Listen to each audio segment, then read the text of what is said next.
Rather than being behind a closed door, hijab has become accepted in the sense that the fashion movement, in terms of hijabi fashion bloggers. Rima Tadmuri prides herself on creating intricate, unique wedding dresses. Most of her clients are Muslim women, seeking out designs that cover up in stunning style. Rima's part of a new generation of hijab fashionistas, confidently using their identity to market their products and their own brand.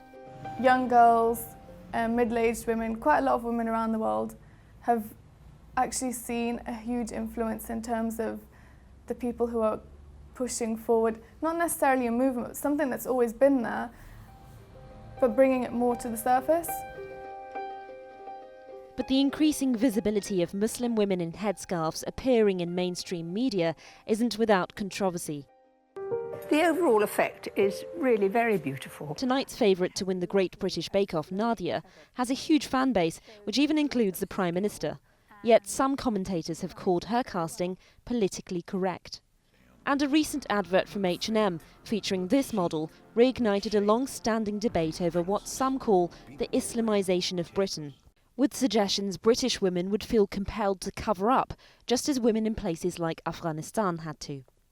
Salma Yaqub was one of the first visibly Muslim women to appear on our screens as a politician. I didn't come out politically defending the hijab, but I found inevitably that as soon as I was on a public platform, people were making issues about the fact that I had this piece of cloth on my head. So a bit of it was a bit puzzling, some of it was a bit upsetting because of the assumptions people made.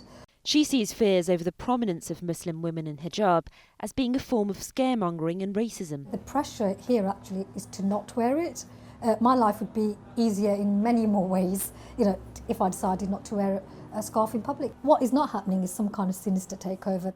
In Germany, one TV channel used this image of Angela Merkel as a shorthand for debate on refugees. So is the controversy in Britain also linked to immigration fears or genuine concern about women's rights?